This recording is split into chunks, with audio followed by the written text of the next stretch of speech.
systems started agreeing on an awful lot. Neoliberalism became common sense. Thatcher famously said, "There's no alternative," so much so that it came as a big shock when politicians like Jeremy Corbyn came along and pointed out that it's awful.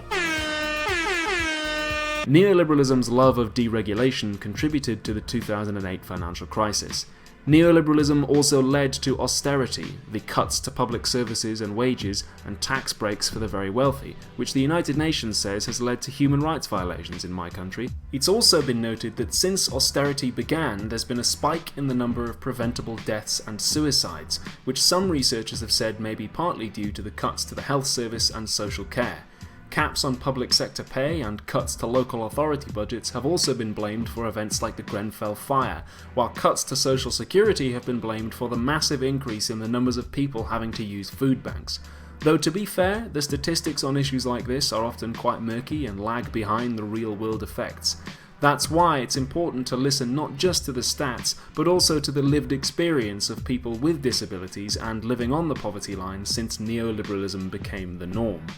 In response to the charge of causing thousands of deaths, neoliberals say that it's quite a good way to create jobs. If you start giving businesses things like regulations and requiring them to pay people wages that they can actually survive on, then they're just going to take the jobs elsewhere. That's what neoliberals say. Anyway, many would actually disagree. Because neoliberalism, like liberalism classic, assumes capitalism as a given, it's quite unwilling to consider job creation methods that are not capitalist.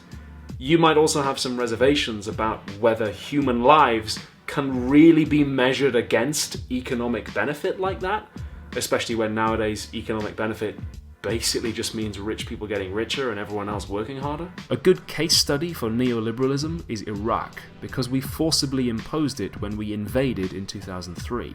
What that looks like is all the public services were privatised, the banks were placed under foreign control, and the rights to strike and form unions were heavily restricted in order to create the conditions for the US and UK to siphon money out of the country once we'd finished bombing the shit out of it.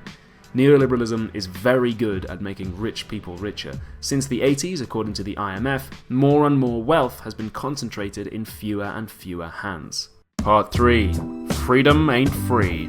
Neoliberals love free markets because they assume that a free market means competition, and they further assume that a competition means quality is kept high, prices are kept low, and it drives innovation and distributes resources efficiently to the people that want them the most. But it's not entirely clear that all of those assumptions are true, or at least simply true without qualification.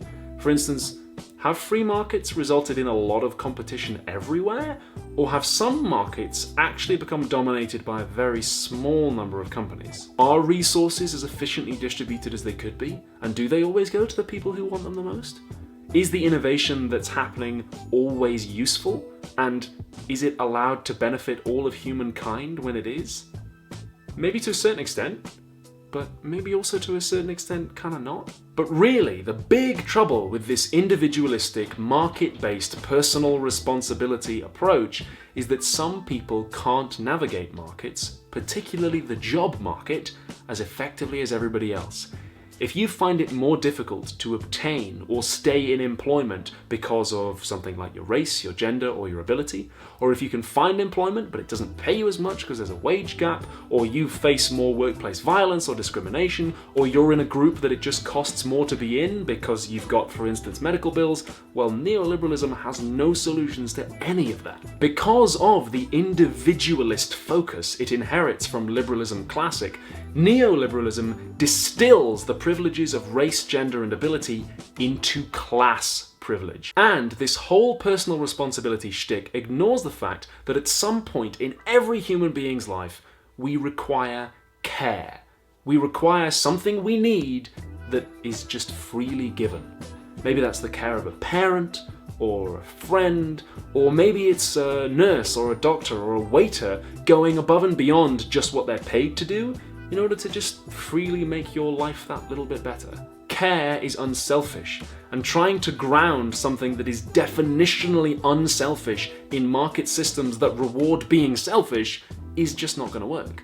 The study of care and how it impacts our political and economic systems is its own branch of philosophy. It's called care ethics, and neoliberalism just has nothing to say about that. Neoliberals assume that freedom means consuming products in a way that maximizes profit for business and financial capital. Maybe you can think of some other ways in which you might like to be free. This quote from Helen Sugar summarizes neoliberalism quite nicely and more dispassionately than I can. Neoliberalism ascribes virtually all responsibility for personal and social welfare to the individual, which is further articulated as crucial to individual liberty under the auspices of choice. Importantly, this individual choice is tightly linked with consumption, to the extent that individuals are expected to choose with their dollars. Under this framework, the practical role of government is to facilitate the market. Moreover, government intervention at any level, in the form of social services for instance, or with respect to the regulation of industry, is represented as cultivating or enabling dependence. Things have started taking on a more critical tone, so in the fourth and final episode of this series, we're going to be looking at the big problems with liberalism. In this episode, we've learned about liberalism and capitalism's latest incarnation, neoliberalism, and how it's an utterly terrible idea. If you like today's lesson, I have a tip jar at paypal.me/philosophytube. Think of it like me putting a hat round at the end of the lecture. Or patreon.com/philosophytube is where you could make a monthly donation to help me keep making videos like this one. And don't forget to subscribe.